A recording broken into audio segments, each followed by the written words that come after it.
a privilege for me to be able to sit here with Dr. Kamran Asdar. Uh, for two reasons. One, that he is an academic and he has worked on a subject uh, which, with which he has been involved for a long period of life in Pakistan.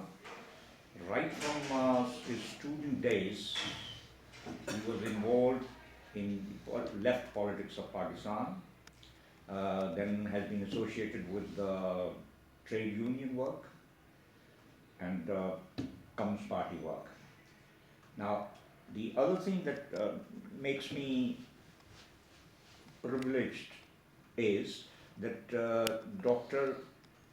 Asdar has touched upon a subject which does not have enough reliable literature. For the simple reason that the Communist Party and the other leftist organizations there and movements had been under considerable pressure and then had to be persecuted for almost their entire lifetime in Pakistan. In fact, they had a long and illustrious legacy of working as illegal parties and groups in pre-Pakistan days under British Raj, and that they inherited, and I think they at the moment it might apparent the thought that the left movements are now have a relative freedom, maybe because they are not very strong at the moment.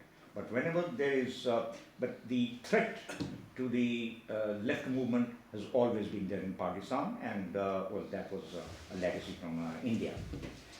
And therefore, there is paucity of literature on the communist movement and its allied movements, as well as auxiliary organizations which were sponsored and led by the Communist Party. Well, that is one point. The other point is that the left movement itself, the failure or a comparative weakness of the left movement in Pakistan, and I would add in India as well, maybe due to many factors which Dr. Asdar has touched in this book, and we will have occasion to discuss them. Was it an ideological failure? Was it ideological vacillations? Was it a wrong ideology which did not suit the conditions of India and Pakistan and Bangladesh, or some other factors, or organizational difficulties or inadequacies of the leadership? Now, these issues are still there and need to be debated, and maybe I think they will be debated for a very long time. And whether communism as such was, could be or would be implemented in South Asia as it was envisaged by Marx or Lenin. So I leave it at that, and I would request maybe you will give a resume of your book, maybe, and then we'll raise issues. And thank you, Mohan Saab, and thank you, Nadir. I mean, I don't know how it got out. No, you had emailed me about something, and I said, oh, I may be in London for a day, and he said, oh, let's meet for, like I said, let's meet for drinks, and I said, oh, that'd be nice, and then I'm honored, and it's a great privilege that all of you are here. I hadn't met you, but I had heard a lot about you and have known about you for a long time, and I'm sure other friends, as they introduce themselves, a light will, switch will go on and say, acha acha, aap wo hain. things like that. So there are a lot of there are a lot of associations that sort of are part of this room. So I really thank all of you for coming. The book, as Molsad said, that is an attempt which comes out of I'm trained as an anthropologist, and my earlier work was actually on gender and health issues in Egypt. I've done work on urban issues in Pakistan. I've worked in Latin America, but there was always this this desire to write something about the history of left in Pakistan, and it started very early on. And not that my association with the left was very deep or meaningful, or I was in any kind of a position of authority, just as a, someone who is part of, the best one could say is that sympathizers who believe in, who at that moment believed and still do in some ways on issues regarding social justice, equity, and in various kinds of formations come closer to people who are much more organizationally involved and work with them. So it's that kind, but it also remained an intellectual curiosity for a long, long time. And in the late 90s, while I was doing other things, I started gathering information. So I'll talk a little bit about the methodology and then what the structure of the text is, and then if people have read it, then I would like people's comments, criticisms, suggestions. But so one of the things where I started, which has become part of the book as well, is that part of it was my own interest in Karachi and its own labor history. And there are certain pivotal moments in Pakistan's history writing that are never recognized or celebrated or even become part of any kind of popular imagination. So, even to the extent the largest calamity in Pakistan's history, 1971, is very underwritten, non-remembered, erased from memory. So that's so similarly there are lots of other events, and it doesn't always have to be events from a history of social movement of left. There are other things, even now, and this may not be the most important example for this group, but we don't even have a good history of the PNA movement from 77. Yeah. The point is, and at some level, if we are of left persuasion, we know that there were people who went and who basically may have colluded to bring the martial law. But at the same time, the democratically elected government did also kill people. There was violence, people on the streets, and it's just not, so even a dispassionate history of PNA movement has not been written. I mean, there are memoirs and, jo maine dekha, tumne dekha, I saw, you saw. So I'm just saying it's that spirit also that guided me that, let's do something. And others are doing. I mean, Sadia had written, Saadatur had written, Zafar Shaheed had done his PhD at Leeds with Hamza Alvi, and a few years ago we tried to Karamat and all, from OUP, that labor history, and Zafar's work was primarily on labor history, but also on 72 movement.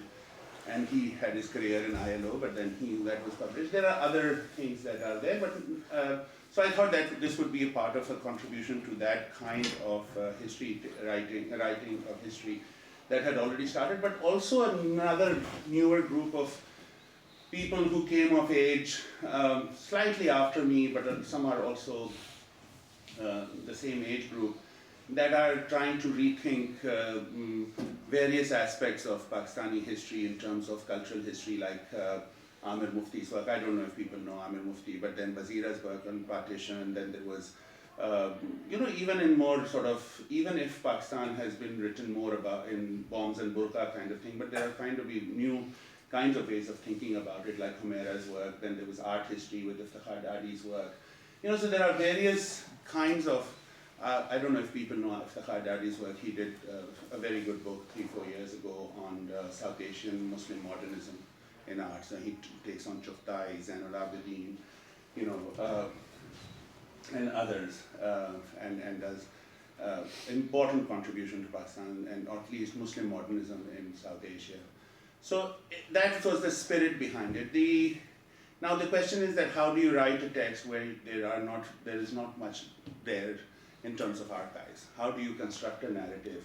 apart from the fact that so-and-so was a nice person, so-and-so was a brave person, a kind of a hagiography, you know? How do you write a critically engaged academic text in which you have to also undermine, because the archives can surprise you, details can surprise you that you also sort of start, and that surprise means that you not only take intellectual risk, whether you take intellectual risk or not, that you also challenge the kinds of beliefs that you have had about the past. And that becomes very difficult because you have certain kinds of people on the pedestal, and you have been told by elders in the movement or otherwise, these things happen like this, and then when you go to the archive, you go to news reports, you go to memoirs, you talk to people, you know, and then a very much more murky, if not a contradictory story starts coming out. And how do you reconcile that story to make it say, okay, rather than claiming that this is factual and this is not factual and I have a stake here and this is what happened and nothing else happened, at least in my case, I try to bring various versions of the same event or a certain kind of process and say, giving a hint that this may be much more plausible than others, but yet not sort of saying this is exactly what happened, rather than letting the reader in most cases say, okay, these are the various things, and it's because the past can never be retrieved in its, you know, and also the subjectivity of the actors and different kinds of points of view, whether they are ideological or personality-based or organizational differences. So that was another attempt. So what I do, so I should stop and then perhaps people can talk. What I do is that, and there are many omissions, and there are many gaps, and partly the gaps are due to me not pursuing certain leads or not having enough information, or just one has to finish sometime and one can only choose certain things. So you have say, okay, and then the fact that there are now people who are working on various aspects of this history. You know, Anushe was here at SOAS, Ali Raza was at Oxford. There are other younger people who are, you know, working even, who are of Pakistani origin, but working on the left labor movement in Bangladesh or East Pakistan. Leluddin has done work from Royal Holloway on Pashani. I don't know if people, so there are younger scholars who are coming up, and not everyone can do everything. But what I did is that to the degree that I could, and I'm an anthropologist, I actually also had to, you know, prove to academic historians that I could footnote. So I have extensive footnotes, and I've suggested ways in which things can go forward. I've given all the archival information that I had. People can take it. So there have been suggestions about where things can be taken, or where new work can go, or where the gaps are. And some of the gaps are, you know, so the way I structured the text is that I have this chapter, just to give you a very broad overview, in which I look at the debate on the Muslim question in Communist Party of India. Because there was a debate on the Muslim question from 1942-43 onwards till 1947. And then there is a certain extreme, the CPI takes on a very extreme, ultra-left kind of position between 48 and 51. And so that effect of that also in the Pakistani communist movement, the creation of the Pakistan Communist Party. Of course, again, the gap there is that I concentrate on West Pakistan and have very little to say about East Pakistan. So that is one major sort of lacuna or gap. Moving forward, I have a chapter on the organizational work of the Communist Party of Pakistan in West Pakistan, in terms of what were the day-to-day work, what were their sort of problems between 1948 and 51, 52, something like that. You know, what kinds of underground newspapers they were coming out, what about the labor movement, these kinds of things. And for that, specific kinds of archives, sometimes relying on certain texts, certain archives more. There were these police reports. The police had, after the attack on the Communist Party in 1951, November, police got hold of, the intelligence people got hold of a lot of the internal correspondence, and then they published it as something to be circulated within the intelligence bureau or what have you, or the CID. So I've relied heavily on that, sometimes on other sources. And that can be a criticism as well. I'm just saying methodologically, because sometimes the translations, may have been done in ways in which they supported a certain kind of line, or because of lack of other corroborating kind of archival material, you are taking something that the police has seized as, like, going into the colonial archives and saying this is how the word was, right? And then how to read between the lines, and those kinds of things I may not have satisfactorily done, but one does what one can. There were other sources as well. There were sort of reports from US embassy reports or British embassy reports on labor, on communist movement. There were memoirs and things like that. There were newspaper things. So it's not entirely that. But then I have another chapter which is on the cultural politics. And that again Sadia Toor has done as well in her book. I don't know if you know Sadia's book. And I have done, and we come out a little differently in terms of, I'm much more ambivalent about the progressiveness of the progressives. But that is, of course, I'm writing a history in circa 2010, 2015, and I'm also sort of, as Mughal Saab said, not into centralization. There are all these kinds of new theories that we are part of. So I bring to the material from the 40s and 50s a different kind of a theoretical sensibility that may not do justice to what they were doing, but it brings me into an arena of sort of comparative literature, cultural politics kind of academic world that I and we sort of concurrently live in, share at this moment. So there's that. It's a debate between, I take Manto's, the attack on Manto by Sadat Hasan Manto, the short story writer, by the progressives, and Manto's sort of answer to them, and try to look at that, why was this kind of censorship also part of progressive politics? What is good literature? What is aesthetics? What is perversion? What is obscenity? So it wasn't only a state problem, it was also a problem for the progressives, that there were certain kinds of way that literature should be and work. So the whole debate around, not only around art for art's sake or art for social reconstruction, but it's a much deeper issue which doesn't come out as much, but the idea was to think about censorship. And which we are dealing with today as well. Who can speak, what can you speak, what is the correct line, the whole idea. So it's a particular moment also in council. Yeah, but mind you, at the time, Russia was the primary model for communists, and there was a lot of censorship of any innovation.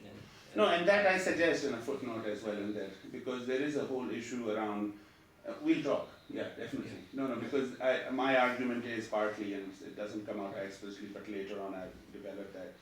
Looking at some of the Soviet material, my argument is that even in 1935-36, the manifesto, and in 46-47, I think there were major influences of post-war Soviet censorship of,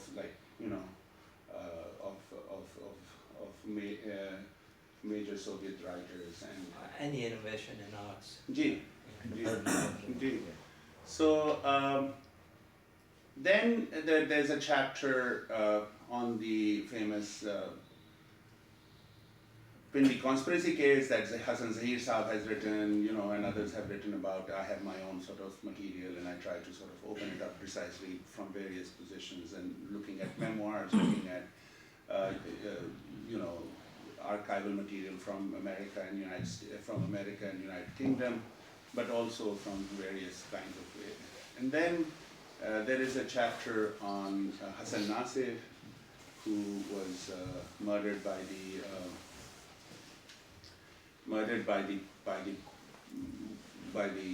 Ayyub regime, and through him really talking about repression, and then finally the chapter that I started my whole sort of research from was the 72 labor movement. Now in between, the gap that comes up is the major period between 1958-59 and 66-67, and what politics happened during that time, and it's not that it was devoid of politics, and that's also a period when the underground communist movement splits also whether for personal reasons, ideological reasons, or as a manifestation of international split in the communist movement. But I don't sort of give it the kind of detail that it deserves. And within it, some of the criticism that I've also received is from colleagues in Punjab that people who were in Punjab have not received the kind of attention. And I have my reasons, right? It's not that it's a sin versus, I mean, they make it into some kind of that I'm interested in sin and the Russians and not in the Maoists and the Punjab. But one can, partly it's an issue of what I had, or where I came from. But of course, the first part is about Punjab because the Communist Party and Sajjad Zahid were in Lahore. But what happens later and what the role of, now it's becoming more and more clear, the relationship between, anyway, we can talk about it when it comes up. So those are kind of gaps. I stop at 72 because that's, one has to stop somewhere. And it's also a very pivotal moment in Pakistan's history because it is a moment of course, when the emergence of a popular government, the breaking up of the country, the liberation of or independence of Bangladesh, and also a moment in which a certain kind of class-based politics is slowly but surely giving way to a much more nationalistic, ethnicized kind of politics. Although the 1970 election, this is Miraj Mohammad Khan in his interview, and I think he was right in saying that had clearly shown that the national question was pivotal in Pakistan's history, and the kind of way that even in the first sort of free elections in 1970 December, the way the populace voted, clearly voted in favor of nationalist parties, whether it was Awami League, whether it was NAP. I mean, NAP would not say it was nationalist, but it had that kind of in Balochistan and then in NWFP. In Sindh and Punjab, of course, People's Party was there, but as you all remember, in Balochistan, NAP made the government, in NWFP, it was JUI, Mufti Mahmood, and NAP made the government in Bangladesh, of course, and East Pakistan Awami League swept. So there was that national question after the breakup of the one unit in 68, 69. That was sort of pivotal, and it had been there, the national question, the issue of sort of, one can say, the centripetal and centrifugal forces, in the sense that the kind of argument for Muslim nationalism in undivided India and the idea of, certain kinds of Islam, Urdu coming together in a certain kind of Muslim nationalism, and the other forces of particular national cultures and language remained in tension with the, and that sort of manifested itself. And then post 72, I would say, it became much clearer, the national question became much clearer, which was also had to be represented then in the 73 constitution in terms of autonomy and decentralization. Anyway, I don't know how many of you have read the book or whether you should, and if you have insomnia, then I would recommend it. 3 pages and you can see. But apart from that, I've gone on too long, so please. Did the Leninist Trotskyite split play out in the Indian-Pakistan conflict? If you don't mind, this will be kind of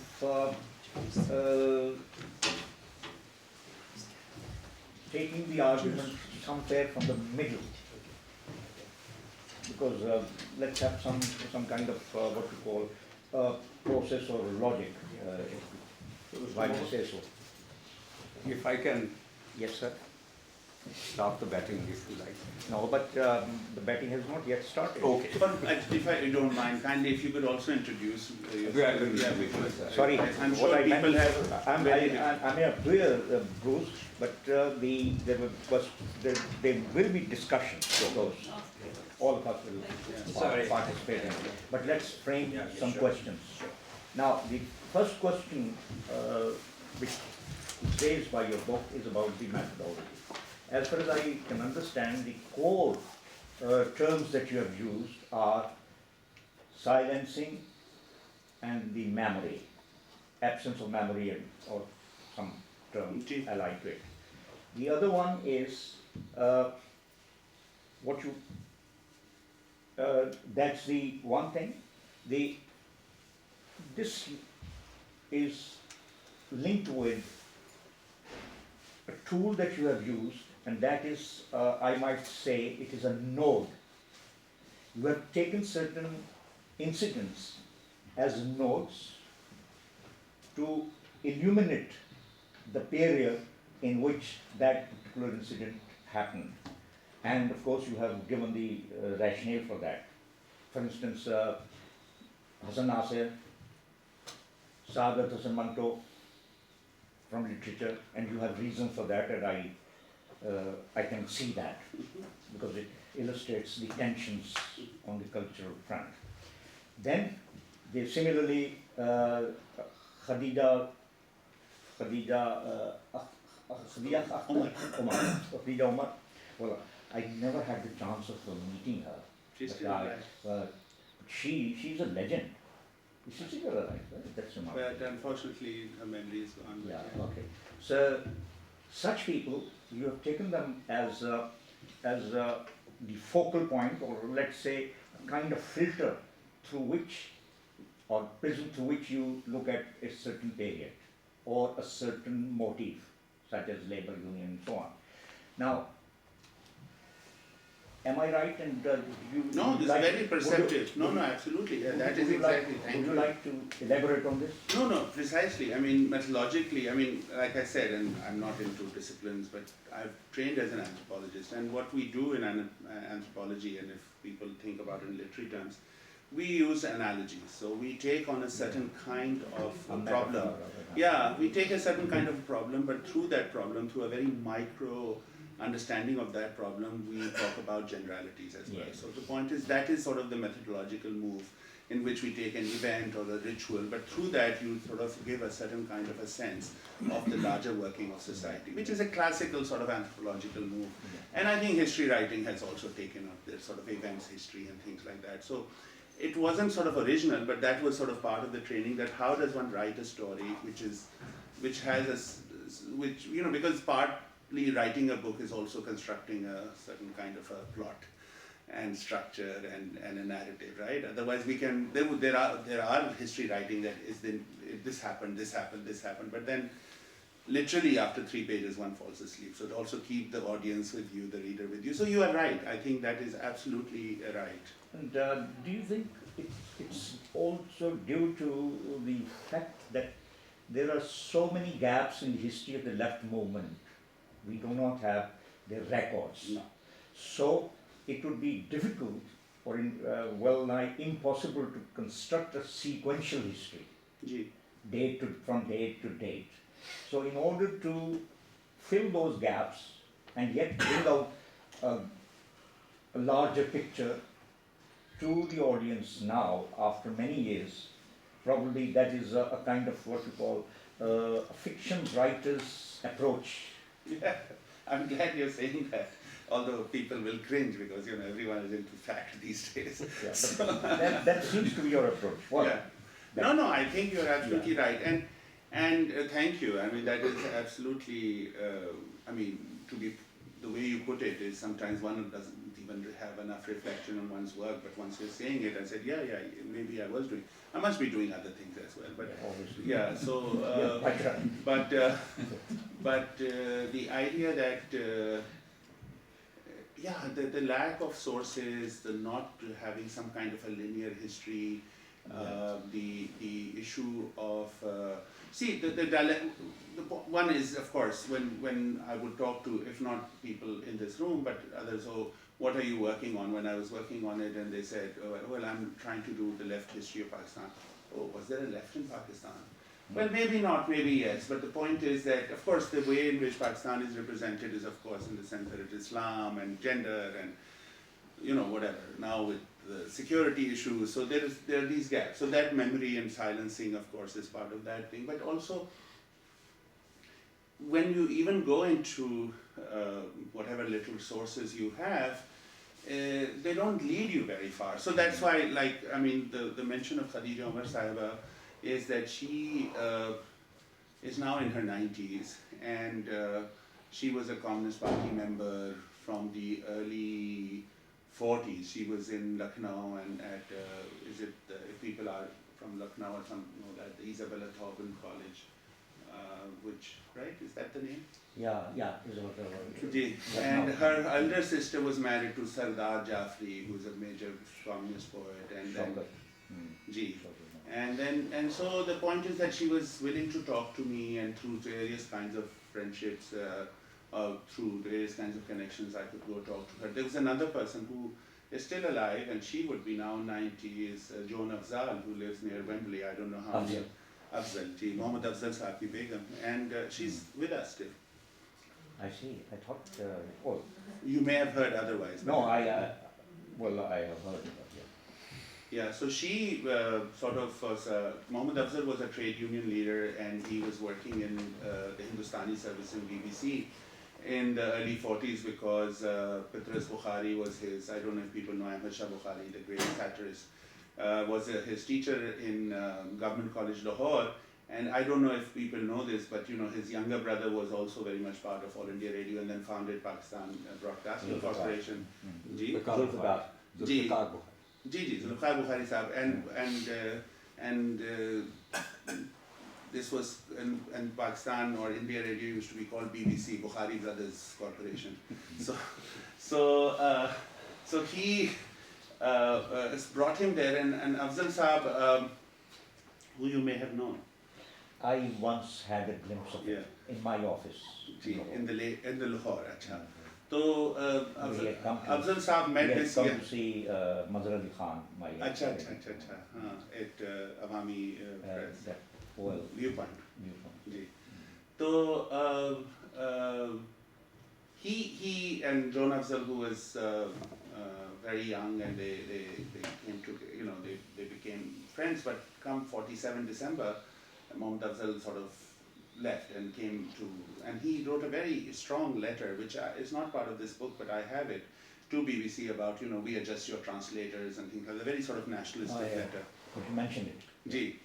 And so he comes back, and she's there and sort of saying, okay, when will he call for me or what will happen? And then one day she just books a ticket on a boat to Bombay and then to Karachi, and telegrams him from Bombay that I'm coming to Karachi, and then, you know, he has to rush to Karachi and literally have a shotgun wedding, because how could he take him to Lahore, to his model town home? So anyway, long and short of it, Joan had a lot of, you know, so these are the kinds of things that one has to do to get a glimpse of what kind of lives people had, to talk to. And also one of the problems that I was facing and do face, and all of us face, is that, you know, it becomes men's history.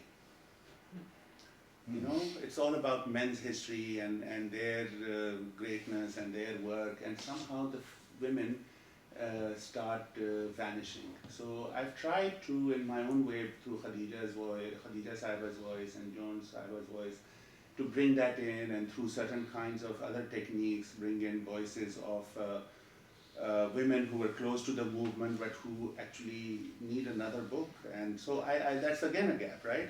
I mean, the idea that all these great men did wonderful things, and women are by and large absent until the 70s. And then there's someone now like Aisha kaam kar rahi hai us pe and things like that. But they absent? You see, that's the question.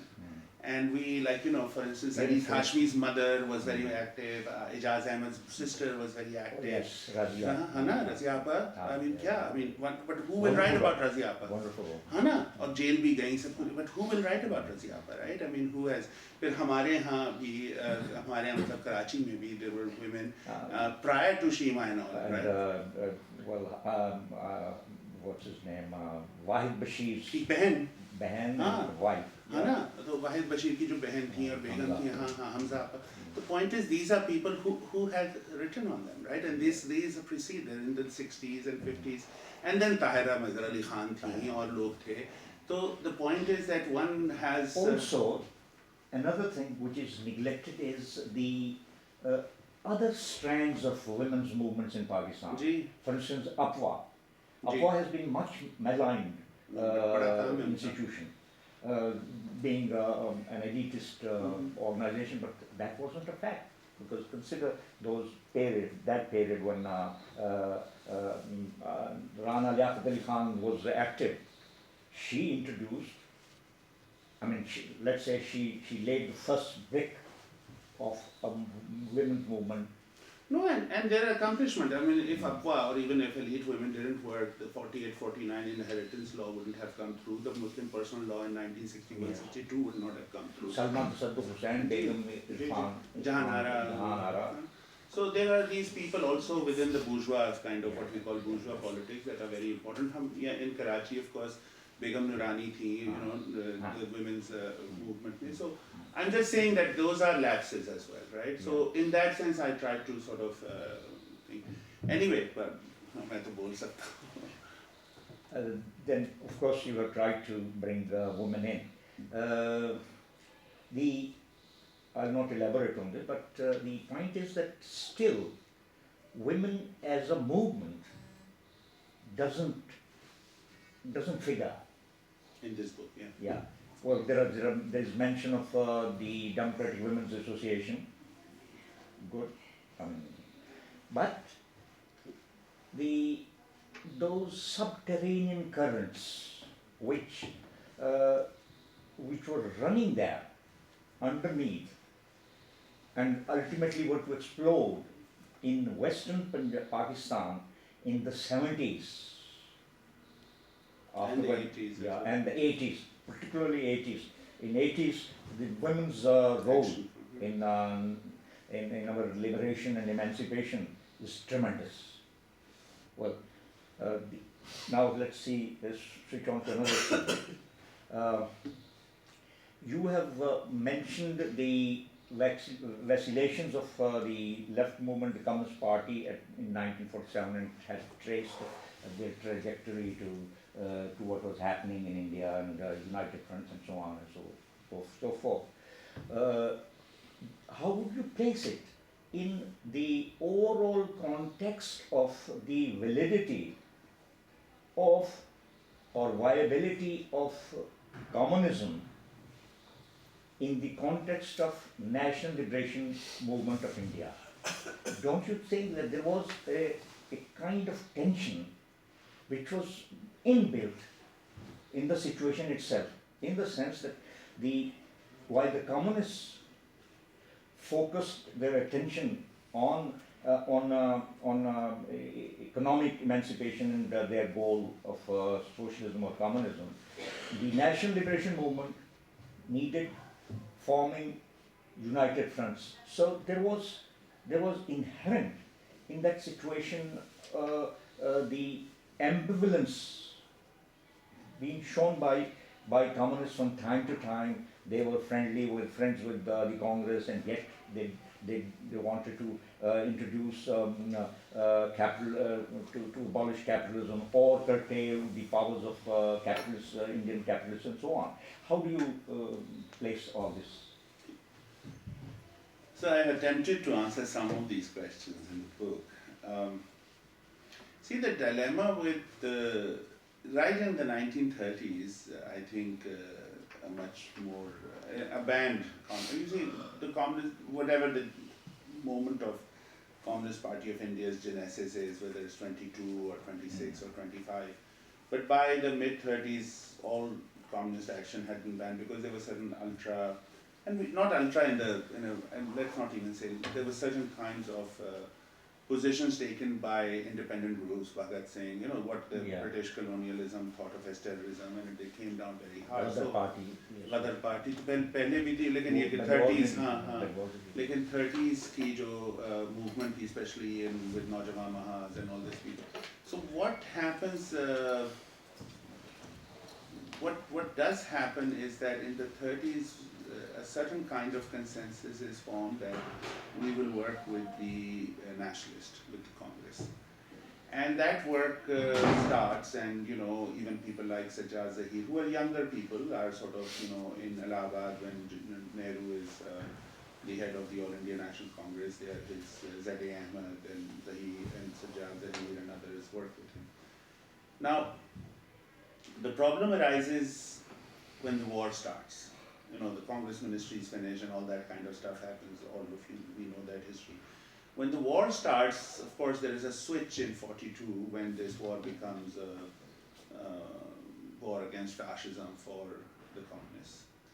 But for the Indian National Congress, it's about quit India, right? So we won't take a blank check and all that. And so but the Communist Party says that, you know, it's a war to defend Soviet Union and against Russia because of the invasion, right? So there's this kind of very, of course it's under the influence, as you were saying.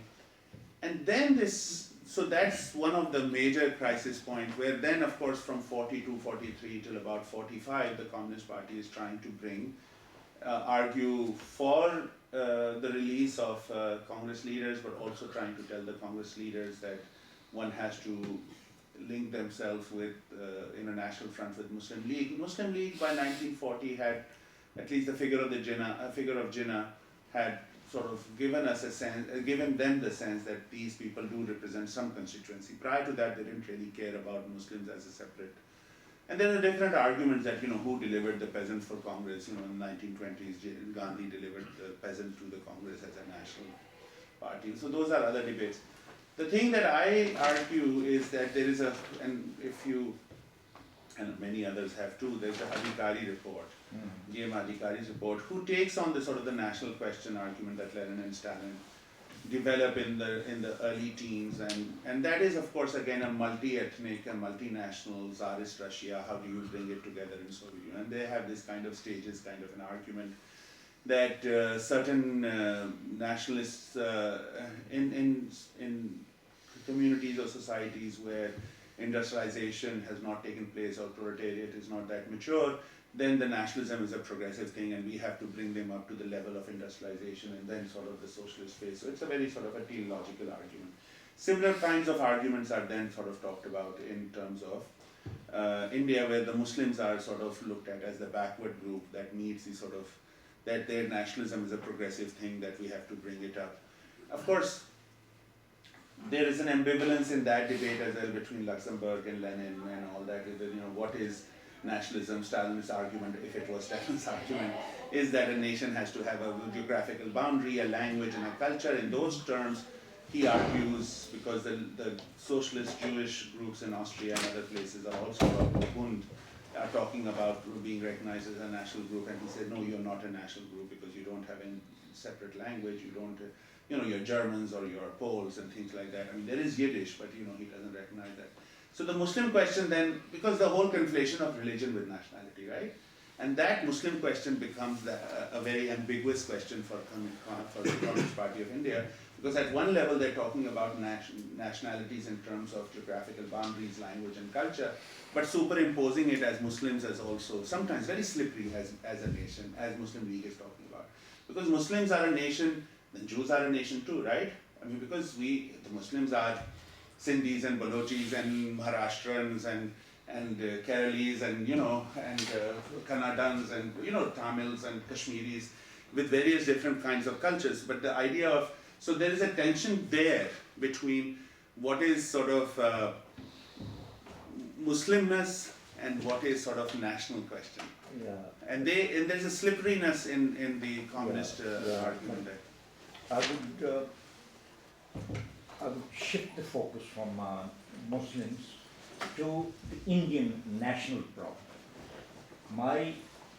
My assessment, or what I want to submit to you for consideration, is that there was a tension between the concept of national liberation, which implied liberation of all the people, mainly masses, but also the capitalists and the middle class and the bourgeoisie and the peasantry, mainly the bulk. And the attempt to introduce proletarian democracy or dictatorship in India, which would mean exclusion of other people, I mean other classes, from power. Now, I was referring to this. The Muslim question comes later, obviously, and complicates even further, especially I understand what you're saying, but I think that kind of thinking that you know, the issue of national liberation in terms of if nationalist, if Congress were nationalist, and the way in which sort of economic, I mean, they thought that they could work with the national questions and make the national question in that sense, and the Indian national question, Yeah. and make it into a much more of a, inclusionary of their demands. And they may or may, I understand that contradiction. Later on, actually they pushed it further in the Ranadev line and all. They basically said that we are at the cusp of capitalist development, that the next phase is socialism. So we do not need the, so our contradiction is not only with the big bourgeoisie and things, but even with middle bourgeoisie or nationalist bourgeoisie, and it was kind of a historical kind of argument, because of course, even till now, most of South Asia is rural, demographically speaking. It may change in the next 20 years. So you're right, I think that tension was inherent in their not understanding, but it may have been a way in which they were mostly influenced by, I think, sort of internal theorization of one's own condition was not part of our history in Indian communism.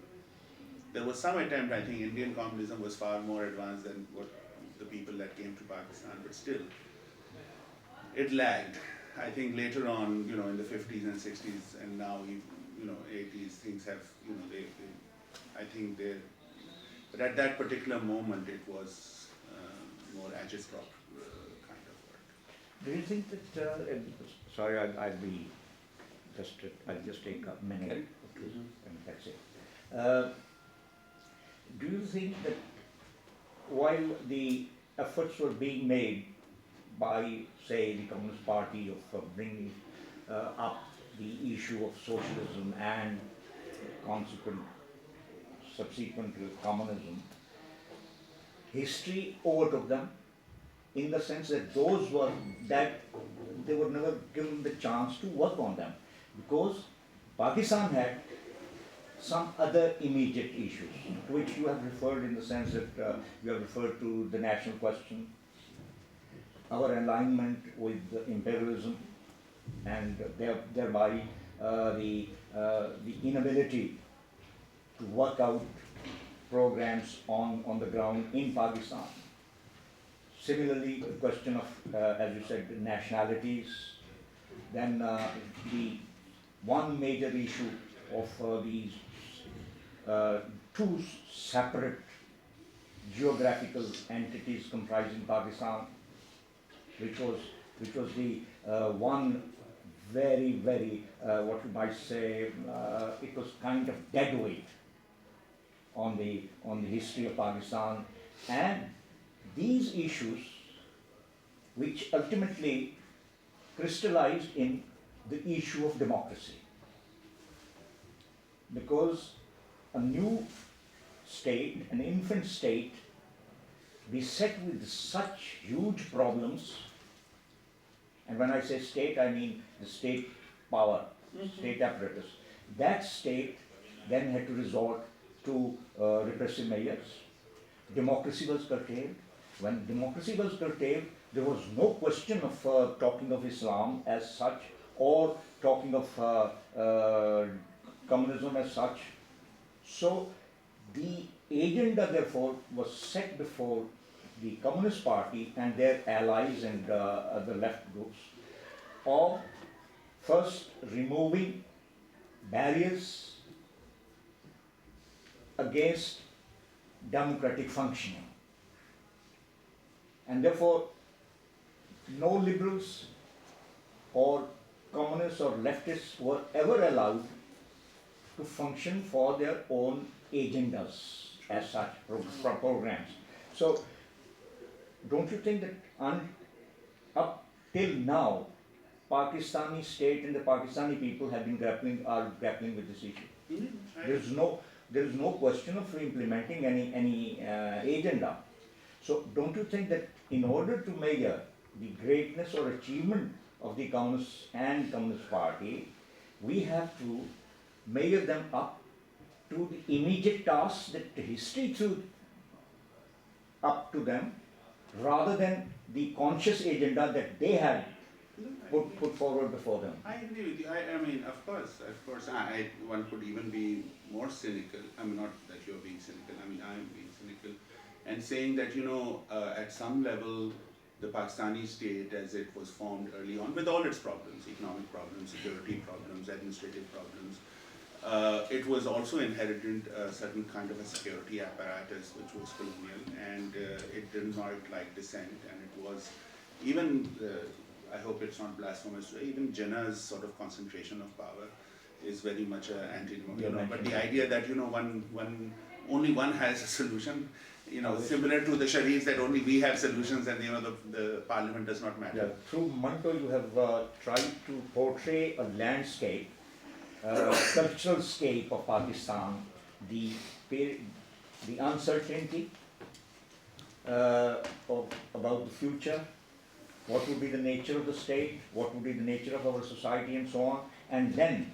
Yeah, so I agree with you. I mean, so the point is that the communists were not even a real threat to them, but they had to be, the cynicism that I'm talking about is that they had to be created into this kind of threat so that larger anti-democratic and security measures could be imposed on the nation, on the country, on it as its whole. So that, could it be said that, if we were to rephrase it, that the communists and the Communist Party were the only people in Pakistan who were trying to discuss and figure out the problems of Pakistan, and were understood to be the only dedicated band of people in Pakistan, and therefore their threat was not obvious, state power, but yeah. it was latent and potential, and link it with the international situation. And no, absolutely. And having said all this, having pushed and this I say there too, all the oppression and the silencing and the murders and the tortures, the kind of legacy that we find today, we find in these histories also something very valuable, that there can be people who selflessly have served Pakistan in this time of cynicism, of not believing or understanding. They could have been ideologically wrong, they could have been personally problematic, but you know, when in their old age they didn't even have, they married late, they couldn't send their children to school, they didn't have large properties, most of them, right? So there is a sincerity of purpose there, irrespective whether we agree with them ideologically or not. That, or the legacy, the kind of things that they introduced in the body, into the discussion and discourses and political discussions, you know, the idea of whether it's about civil rights, it's about you know, liberties, it's about the issue of workers' rights, the issue of women's rights, those things now in packaged forms have come through, survived, but those are the legacies of these very selfless people, individuals. Commonplace they're commonplace now, that you can sort of repackage them into an NGOized form or other civil society or whatever, but this language was not part of the you know, of the kind of discourse that even Muslim League or people had. And so I think there's tremendous, there's actually what you're saying is right. Yeah. Now, I'm sorry. No, not. I could answer this question first. Yes. Now let's. I'm Naman. I'm not an academic. Actually, I've been in banking technology. So let me answer it very briefly, because I haven't worked, I mean, I've worked with a lot of Trotskyites, but I haven't worked on Trotskyism in Pakistan. Let me rephrase it. I haven't worked with a lot of Trotskyites, but I do know a lot of Trotskyites in Pakistan. Because I'm just thinking that what will people then think of me, you know, as a good Stalinist, I shouldn't be working with Trotskyites. I'm joking. It's easy to know Trotskyites. No, but there is a certain moment, and I don't know whether they were present. I think in Indian national politics they were present in the late 40s, 50s as well, and they were also the Royists, you know, Emin Roy kind of, who sort of. But in Pakistani politics, where they really become important is working in coalitions, and then of course Tariq Ali and his sort of whole text about the 68, 69 and him going and making all these things. I don't know how much it is. I mean, if someone is Tariq Ali's friend, please don't get me in trouble. But the point is that there is kind of Don't worry. aap to jante hain achhi tarah. So the thing is that Tariq, sort of representing the Fourth International, comes in, but Tariq has ever had roots in Pakistani politics in that sense. He's always been a larger than life character, and he is much more well known in He how hasn't the roughed 60s. it. He hasn't roughed it. It's not that, I mean, his parents' contribution is amazing and stuff, but he also envisions himself as a larger, like, he has a coffee table book about 60s, and it's all about his pop, in America, in France and things like that. That's a different kind of an engagement. Yeah. But he has a book of 68, 69 in which he talks about it. I think what the Trotskyite did is sort of work with already formed coalitions, whether in the labor union, at least the people I know in Karachi, even Karamat had close links with the Fourth International. It came to my mind because Shima did. when you were discussing censorship, and of course Trotsky had a very different outlook on arts and culture and so on. No, absolutely. From I mean, the point is, when you say about Trotskyite politics and the way they are perceived has to be sort of taken, I mean, all politics evolves around certain things. Trotsky's own contribution to, to the Soviet Revolution and his falling out and the kind of his murder. I mean, his own history and his discussions with Stalinism and others, one has to read it seriously, as one has to read Rosa Luxemburg with Lenin. So it's not sort of denigrating Trotsky's contribution, whether one agrees with one side or the other. It's not that. Yeah. And the way in which he's talking about whether socialism can work in one place or many places, or the kinds of tensions around. No, but the Trotskyite phenomena is slightly different, and there are many Trotskyite phenomena as well as they come out, First of all, I am an economist, semi-academic. The point that actually I may be the oldest person in this room, so I can go back to the 1960s in Pakistan. Oldest person, with the exception of you. I am the oldest. He's got to be challenged. Are you? You bet? Okay, now We can go outside and have a do. anyway, Date of birth there. Anyway, the 2 points that I wanted to make. First of all, I'm very impressed with your. Very impressed with your presentation, and I will certainly read the book. Because since I'm retired, I have plenty of time to read books. हमें तो मुसीबत है पढ़नी पड़ती है नौकरी में रहने के लिए. No, but this is a very fascinating topic, and I have been peripherally involved as a young man in the 1960s in all this, and the first is a very Lahore or Karachi? both. India.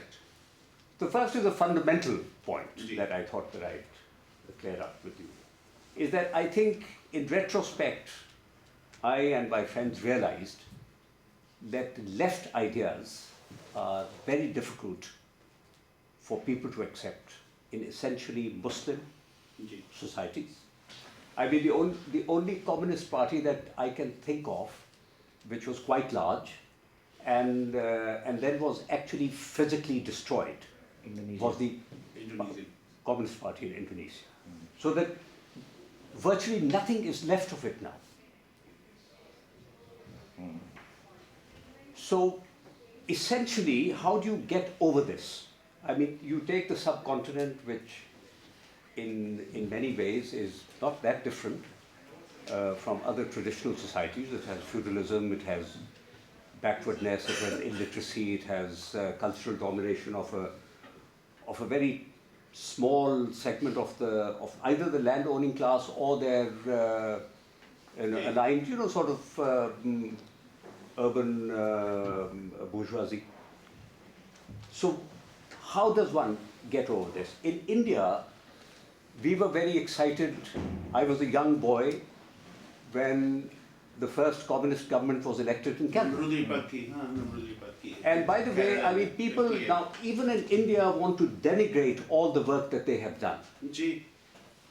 Despite that, Canada is now recognized as being the richest state and the most advanced state, it has 100% literacy. Educated, but not the richest. It is the richest. AK Sen has stated that in his But it's 100 literacy is amazing. literacy, Yes, and, that is one it is. and also and for health benefits and all for a that. poor society, Yeah. it has very high levels of social protection, Sure. which is almost unthinkable in the rest of the I subcontinent. agree. Similarly, the left front government in West Bengal is also universally denigrated in India as being useless and corrupt. But the pace at which they increased primary school enrollment is without parallel in the rest of the subcontinent. So these things have to be recognized by us. Absolutely. The second point that I wanted to make was that, you know, this deliberate silencing.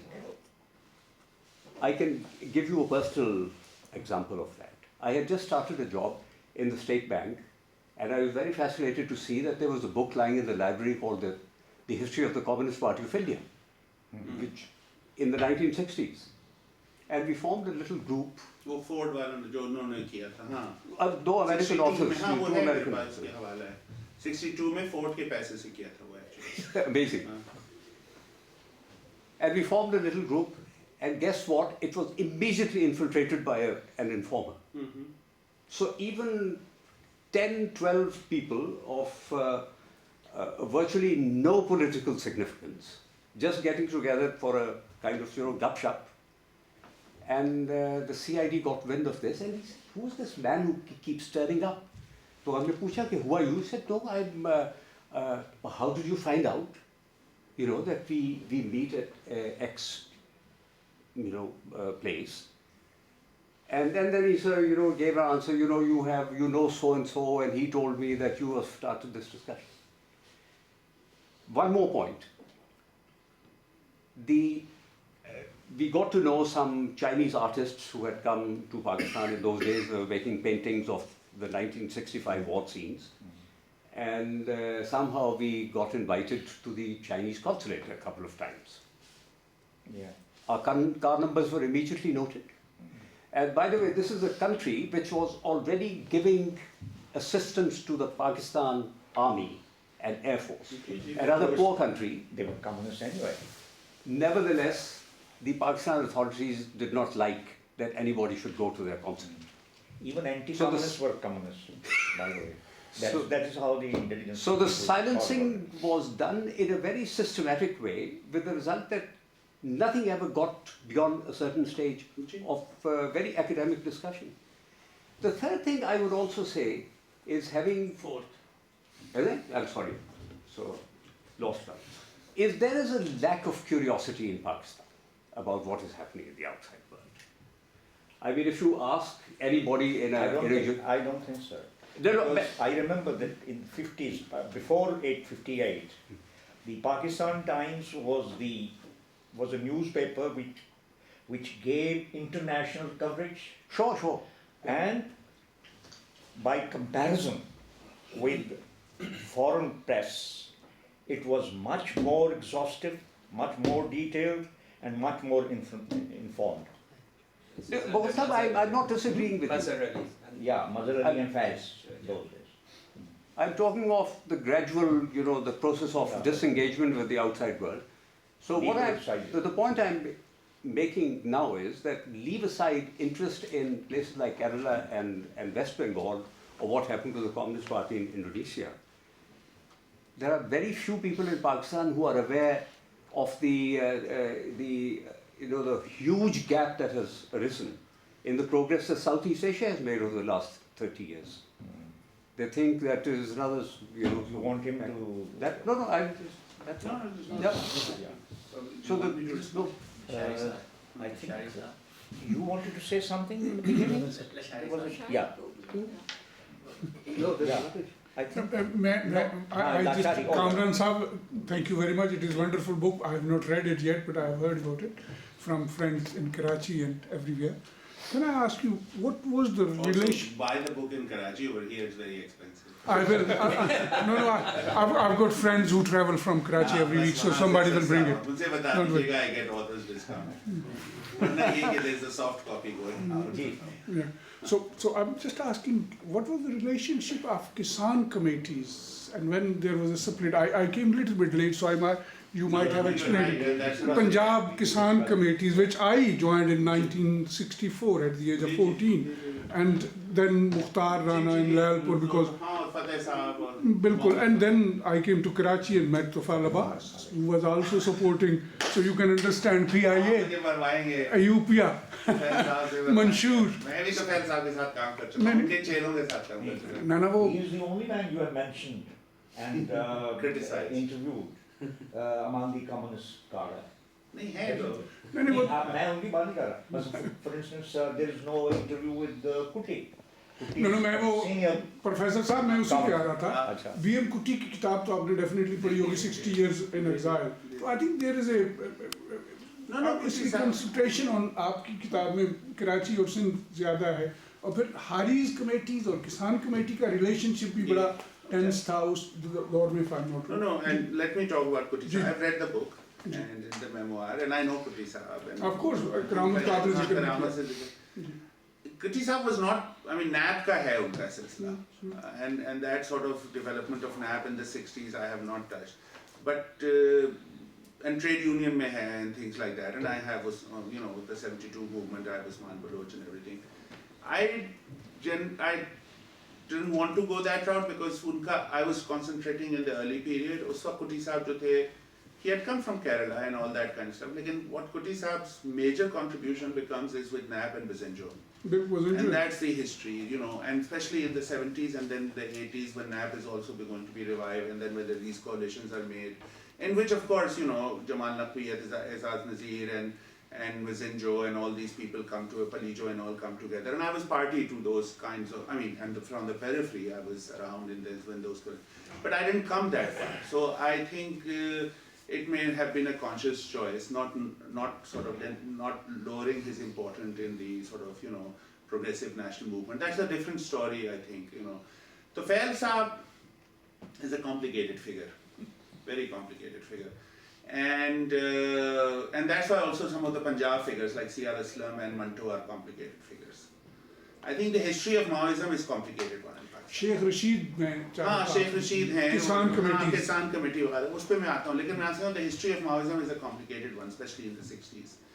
And Sheikh Rashid did not come to Kisan Committee via Communist Party. नहीं, He वो was अलग a से- member of the first नहीं, Muslim League and then नहीं, हाँ, हाँ. Azad Pakistan Party, and from तो there. Azad Pakistan Party में Mia Fakharuddin was also in Kisan, in the 30s and 40s. So वो, of course, that's also a contradiction if Mia Fakharuddin as Mia Sahab, and then but also the progressive and stuff like that.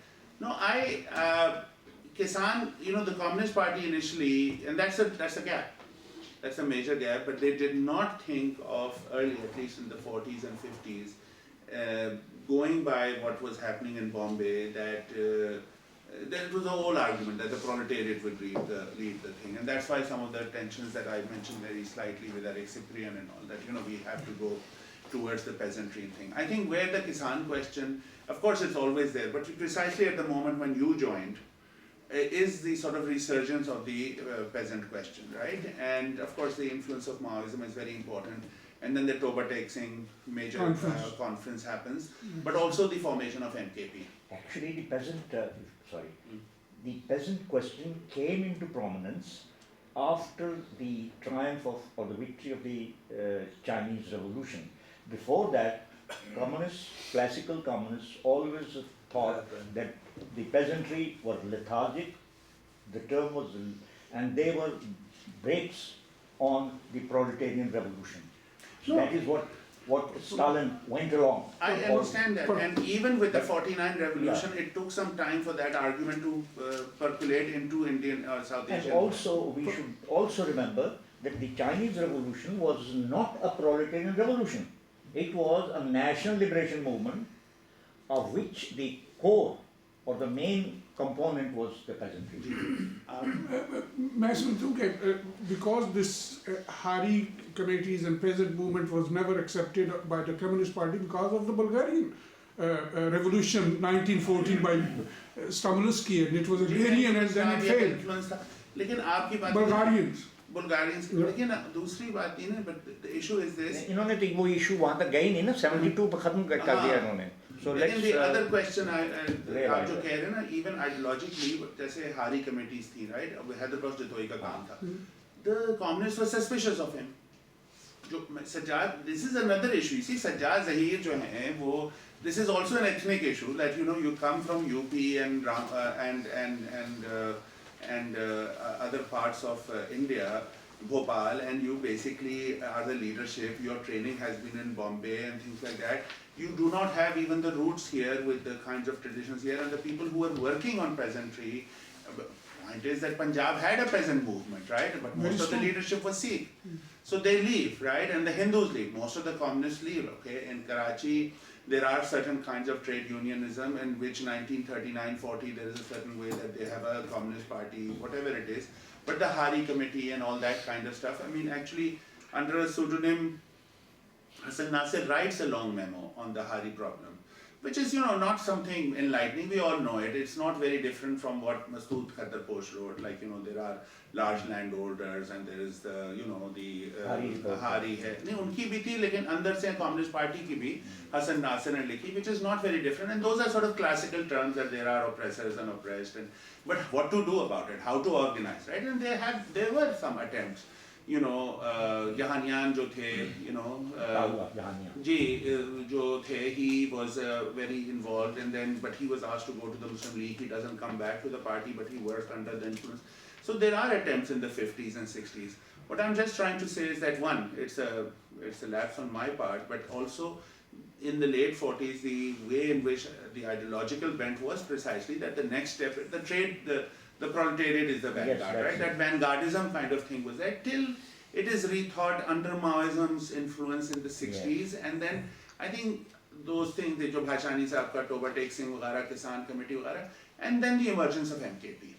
I think that is another history that has not been written, that the MKP under Major Isaf and others, and their influence, especially in Hasnagar and others, and Kaswat Gardezi Sahab?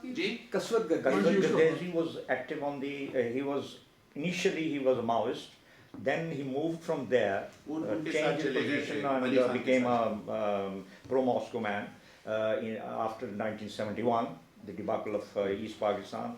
Then he became the retired Secretary General of Deen Haq. But he was active in... Mazdoor Kisan? No. Pro-Maoist man. Now, from Naib Bhashani, he moved to Wali Khan. Because United थी ना, and that broke up. But that history but of course, he was actively involved in the Kisan committee with Sheikh Rashid. Sheikh Rashid and Mia Iftikharuddin. Because I remember that once he told me an anecdote which was very interesting. If you allow me, it might interest you because probably it is not recorded anywhere. One day, Muhammad Kaswat Gardezi says, Mia Iftikharuddin came running to me, of course in his car, and said, Chalo yaro, mere naal chalo the Sheikhpure. I said, what happened? कहने उठे शेख रशीद ने इंकलाब ले आंदा है बगावत कर दी है Chakpur. So they went there, and the incident is that when they went there, probably some jungle, छोटा सा था कोई इलाका था, तो वो when they arrived there, they were halted, some armed men, and who are you and so on, and then Mia Iftikharuddin explained himself, explained who he was and this guy and so on and so forth, humble servants of the revolution, and so the man went on to Sheikh Saab, who was holding his own dera somewhere. So he went there, उन्होंने कहा अच्छा ठीक है. Then two armed men came and asked them to identify themselves, and then they were taken and in escorted to Sheikh Saab. And Sayyid Kasur Gaderi says that it was after great difficulty that we were able to persuade Sheikh Saab to stop the revolution for the time being. This is the incident that I was एक जो आपने भी बात करते करते आप बीच में रुक गए, you was talking about Maoist or Tufel Abbas. Please आप इसको continue करें. नहीं, मैं MKP की भी बात कर ये अब बड़ा it's a very contentious area. Don't enter it. Yeah. I'll just say a little bit about Tufel Abbas and then happy. So Tufel Saab, of course, comes and he becomes involved in it was Orient Airways, Isfahanis ki hoti thi, and then the government sold it to bought it from the Isfahanis. The interesting thing is that the Isfahanis and the Muratab Ali's son and there were two other families, they were all part of PIDC, and they would say that we are taking 1 rupee each, and Ghulam Farooq was the head. But of course all the money was also, the paper mills and the jute mills were being given to them, so it's a very interesting crony capitalism history. But Tufel Saab is a controversial figure, but also an important figure, because whatever in retrospect we can say that what he did and I've spoken to him, and he is the person who sided his group of NS. And again, what happens is that after 1954, a nationwide communist underground group or thing is not formed till Tufel's group in 67, 68 manages, whether it's through the student or the underground thing, right? And he also is the first group that sides with Bhutto in 66, 67, and continues to do that in Miraj and Ali Yaqub, Rashid Hassan Khan, Patayab. These are all part of his group, right? These are Zahid Hussain, the journalist. These are all people who have been produced by Tufel Abbas. Whether one can say it's a mistake or not, Miraj Saab sort of contends that Bhutto was prepared to give seats to them. Yeah. Yes. And in the Hala conference, Tufel Saab said, nahi, party nikah nahi jayenge. MKP was also lurking nearby. MKP may, although not overtly, but otherwise there was sort of some kind of dialogue because of various reasons. So Akram hai yahan par Dhareja, I think he's in Nottingham. Yeah. He's very important in 1972 movement. Akram Saab ka bahut contribution hai, or Aziz ka Labour movement. Very important. And that again is a history that's not, Akram Saab. I've met him. Aziz Ahmed. Aziz Hassan. Aziz Hassan. Landi ki movement में Dhareja and Aziz Hassan में शेबर खान वगैरह 10 लोग हैं. तो but ये लोग important लोग हैं और ये सब Tufel के अंदर थे. लेकिन अब आप अजीज हसन से बात करें, वो जिस तरह से the way he talks about Tufel, the authoritarian. So I'm saying and then his own cadre, Ali Yavar वगैरह जो हैं 73 में, they leave him. But you have damned him. Because of reasons. Now he is being very polite, by the way, subdued. No, there is evidence, and which is very clear. I'm not. No, there is very clear evidence that Hassan Nasir is dead. This is not the proper forum. Yeah. I mean, I'm not very fond of him either. You know that. But there is very damning evidence, although. You touched that, Hassan Nasir. Yeah. Okay. Yeah. It's a very damning evidence, and it was hearsay for years, and I would hear it, but I faced it directly when I was in वो major Isaac साहब ने भी अपनी किताब में मेरे ख्याल में archive से ये भी पता चलता है कि there is certain kind of linkage there, and whether it is और उनसे जब बात भी हो रही थी, he was नहीं, उन्होंने शुरू ही इससे शुरू किया कि ये सब मुझे गाली देते हैं, उसमें मैंने कुछ नहीं किया, और हसन तो extremist था, उसको हम कहते थे कि I don't know if people are understanding me, but I would say that you should go into people are around you 58, 59, लेकिन उसको हीरो बनने का शौक था, and because he was also then he's revising history, because the allegation against him was very, very serious. that he betrayed. No, he's not driver. He's basically मुझे देखकर यही कहते रहे ना, तो मतलब ये कि he basically knows what the allegations are and he needs to sort of say something in his defense. Frankly, I right? don't know, but this is the No, and it's serious allegations. But having said that, because he's also the trade union head at PIA, he's very close to Noor UPI Khan. का Noor Khan का बहुत नजदीक थे, and at the same time he's head of the Communist Party. he benefited from PI actually by press. भाई The यही press है। लगाया है वो आप मेरा एक airways सेक्शन का है press। इसमें अजील हसन का वर्बेटम इंटरव्यू है, वो मैंने ट्रांसक्राइब किया, आप वो पढ़ें तो पता चलेगा someone who's under his thing वो आप किस तरह से उसके बारे में सोचता है। बट आप बोलिए। मैंने आपकी किताब नहीं पढ़ी अनफॉर्चुनेटली, और मेरे कोई ऐसे दोस्त भी नहीं हैं लाशारी साहब की तरह जो हर हफ्ते आते जाते हैं। यहाँ काफ़ी महंगी है। आप लाशारी में कहाँ थे? मुश्ताक लाशारी चिन्योट से, लेकिन अच्छा, I speak Sindhi, I speak Sindhi में कराची में रहा। ये PIA में थे। अच्छा। मैंने तो फैल अब्बास के नीचे या उसके साथ काम तो किया। अली यावर को जानते हैं आप? बड़ी अच्छी तरह। अली की तबीयत मुख्तार जलील, असलम सबको मैं था। कामरान वगैरह। मैं राब्ते में था। जी। मैं NSF का वर्कर था कराची लाहौर में। अच्छा। तो आसिम अली शाह। आसिम अली शाह जी जी। पता नहीं आपकी नज़र से गुजरा या नहीं गुजरा, हमारे एक दोस्त हैं, आपने 72 की मूवमेंट का गालिबन जिक्र जी, किया जी, है अपनी किताब में ना। जी। तो हमारे एक दोस्त थे डॉक्टर रशीद, आप शायद मिले होंगे। रशीद जी रशीद उन्होंने अफजल खान। जी उन्होंने हमारे डॉक्टर रशीद जी। डाव वाले। जी डाउन हाँ उन्होंने उनसे मेरा रिश्ता अच्छा नहीं था लेकिन मिला। अच्छा उन्होंने उस पर्टिकुलर सेक्शन जो आपकी किताब में गालिबन वो बहुत नाराज हुए थे। हाँ। उसके ऊपर जो है वो उनका नोट है, शायद आपकी नज़र से गुजरा हो। जी जी, वो मेरे सारे दोस्त उनके वो हैं। हाँ, मैं डाव में था ना। अच्छा अच्छा मैंने अच्छा पहले डॉक्टरी की थी। अच्छा मतलब वो वाली डॉक्टरी। अच्छा। ये वाली डॉक्टरी। तो वो एक थोड़ा मेरे ख्याल में ये शायद आपकी जो है शेर वो अफजल अलग की ट्रेडिशन में आ रहे हैं आप कराची से। हाँ, but that's another person that one has to think about. Like उसके साथ क्या हुआ? And he was with Hassan Nasir, लेकिन उसके साथ तो फैल ने क्या हाँ, किया?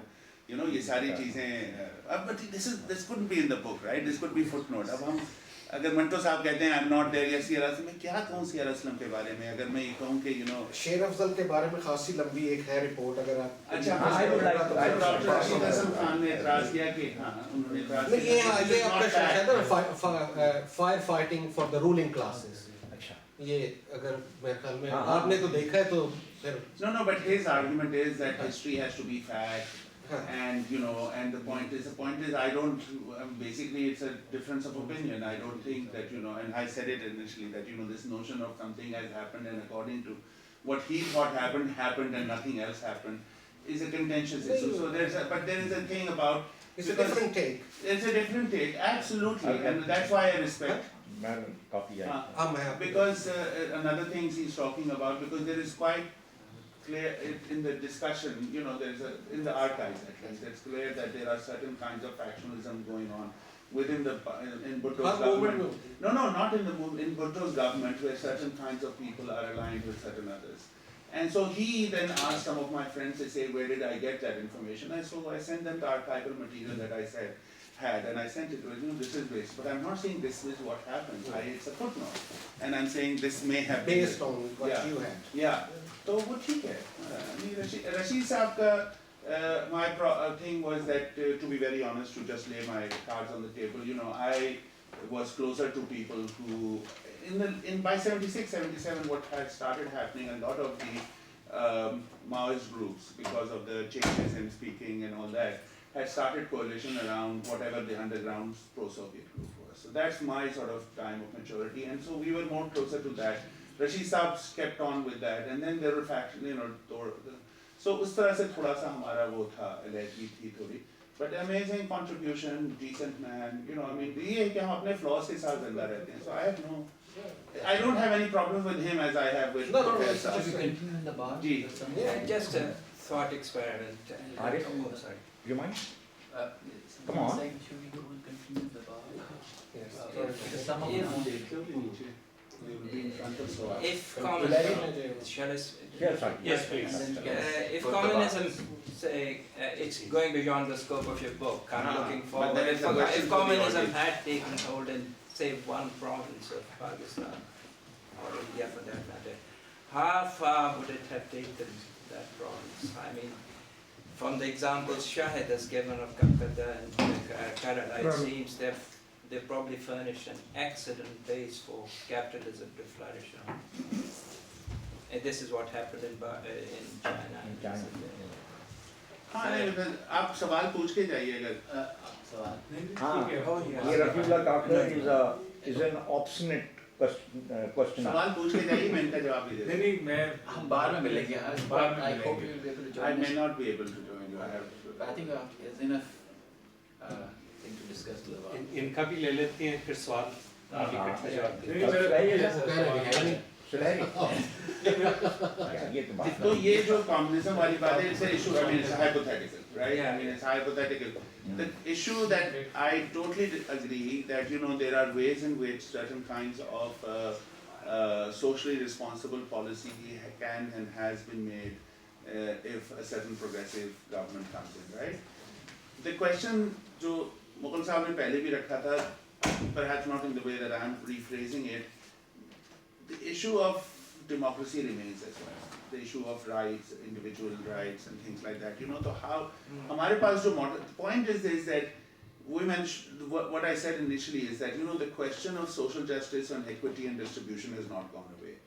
What we have in this legacy is a certain kind of a template, a certain kind of reading of history, a certain kind of implementation of in policy, of a certain way in which things have been interpreted. We are at an impasse. We don't have those templates because we have seen that the way that it was implemented had its own amazingly beneficial sides, but also its sort of problematic sides. So if one has to deepen democracy and social justice and equity have to remain, one has to start thinking with that legacy, but also afresh. Because the question of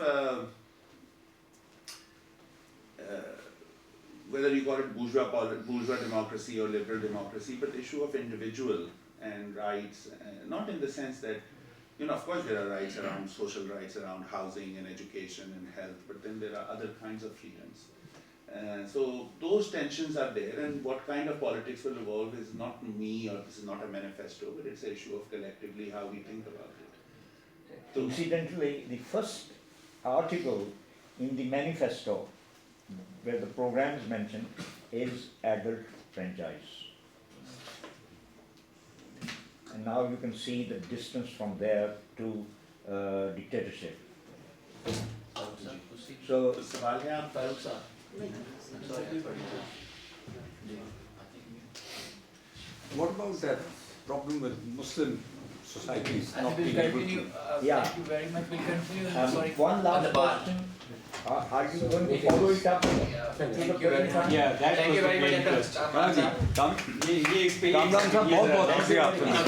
Last. नहीं I don't know if I'll मैं अब साहब 60s के फिल्मों पे काम कर रहा हूँ. No, but that will add. Actually I'll tell you. I'll just actually I'm very interested. Lord Desai. जो कुछ आप जो कह रहे थे ना कि नहीं I'm interested in cultural politics in the 60s. And some of the ways to think about it is through cultural artifacts. So whether they are cinema, there's the आप लोग को सब कुछ को याद होगा मुस्तफा ज़ैदी का scandal. Either it's through Mustafa Zaidi, Shanaz Gulwala, usse it tells us something about our elite, but also other things. I'm interested in popular digest stuff.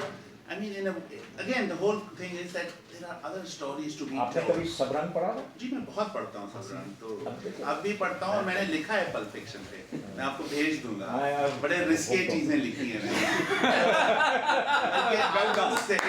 मैंने फिल्म देखी 1962 की जो शमीमारा और दर्पण है और नैयर सुल्ताना है और आप वो फिल्म आप लोग it's a film about polygamy and I don't know if this should be said here but I've written on it that I think the polygamy is a way to think about the two women to be together.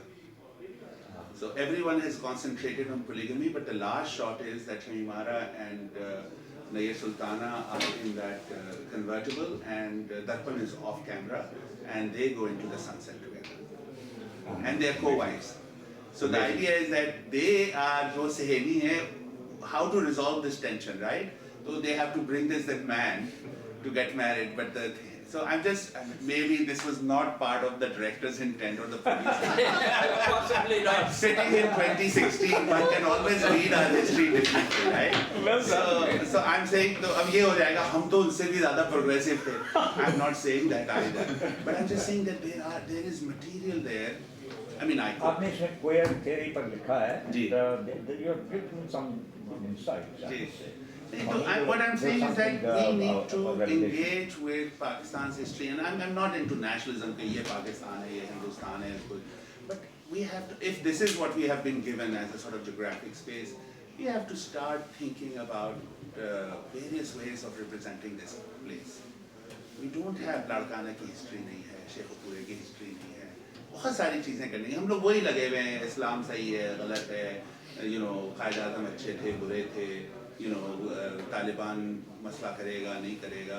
All that is fine, one needs it. But I think there needs to be an opening up of, because the immediate demand हमारी होती है ना, वो यही होती है कि give us a solution to Pakistan's problem, then we get into that. You mean to say diversification of approaches?